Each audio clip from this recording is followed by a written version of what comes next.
போராடிக்கிட்டு இருக்கு. அதுவும் அற வழியில நம்ம நாட்டிற்கே விடுதலை வாங்கி கொடுத்த அந்த அற வழியில 14 ஆண்டுகளாய் ஒரு அமைப்பை ஒரே ஒரு கோரிக்கைக்காக போராடிக்கிட்டு இருக்கோம். சாமானிய பொதுமக்களுக்கு கூட எங்களோட கோரிக்கை என்னன்னு இன்னைக்கு புரிஞ்சிருச்சு. எங்களோட இந்த 5 ஆண்டுகால போராட்டத்துல இதே முதல்வரையா எதிர்கட்சி தலைவரா இருக்கும்போது எங்களோட கையை பிடிச்சு உங்களோட கோரிக்கையோட ஆழம் என்னன்னு எனக்கு புரியுது, உங்க கோரிக்கையில் இருக்கக்கூடிய நீதி எனக்கு தெரியுது, சமூக நீதி மறுக்கப்படுது, இந்த சமூக நீதி கழக ஆட்சி வந்தவுடன் உங்களோட சமூக நீதி கண்டிப்பா காக்கப்படும், உங்களுக்கு சமூக நீதியை நான் மீட்டு கொடுப்பேன்னு சொன்னாரு.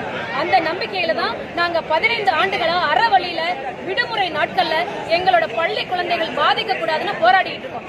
2009 சார் 2009 ஜூன் மாசத்துக்கு முன்னாடி அப்பாயின்மெண்ட் ஆனவங்களுக்கு 8370 ரூபாய் பேசிக் பே அடிப்படை ஊதியம் கொடுக்குறாங்க.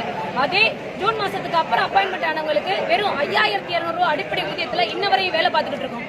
அரசு இன்னைக்கு எண்ணம் எழுதும் திட்டம், இல்லந்தடி கல்வின்னு எவ்வளவோ திட்டங்களை கொண்டுட்டு வர்றாங்க. அரசு எத்தனை திட்டங்களை கொண்டு வந்தாலும் வகுப்பறையில் மாணவர்களுக்கு அதை வெற்றிகரமாக கொண்டு போய் சேர்க்கிறதுக்கு நாங்க தயாரா இருக்கோம். ஆனா நாங்க கேட்கறது 15 ஆண்டுகளா எங்களோட ஒரே ஒரு வாழ்வாதார கோரிக்கை. அந்த வாழ்வாதார கோரிக்கையை நிவர்த்தி செய்யுங்க அப்படின்னு அறவழியில போராடிட்டு இருக்கோம். எத்தனை போராட்டங்கள் நடத்தியும் உண்ணாவிரதம் இருந்தும் எங்களுக்கு எந்த விதமான பயனும் இல்லை. 100 கணக்குல எங்களோட ஆசிரியர்கள் ஆஸ்பத்திரியில கொண்டே அட்மிஷன் போட்டோம். ஆனாலும் ட்ரிப்ஸை ஏற்றிட்டு திரும்ப வந்து எங்களோட அத்தனை ஆசிரியர்களும் களத்துக்கு வந்து போராட தயாரானாங்க.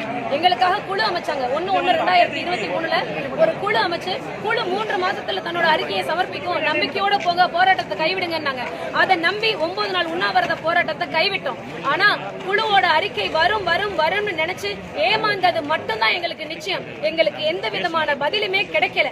திரும்ப எங்களோட மாநாடு நடத்தணும். அடுத்த கட்ட உண்ணாவிரத போராட்டத்தை 9 நாள் சென்னையில மாநில தலைநகர்ல நாங்க தொடங்கணும். அப்படி இருந்தும் எங்களுக்கு எந்த விதமான முடிவுமே எட்டப்படல.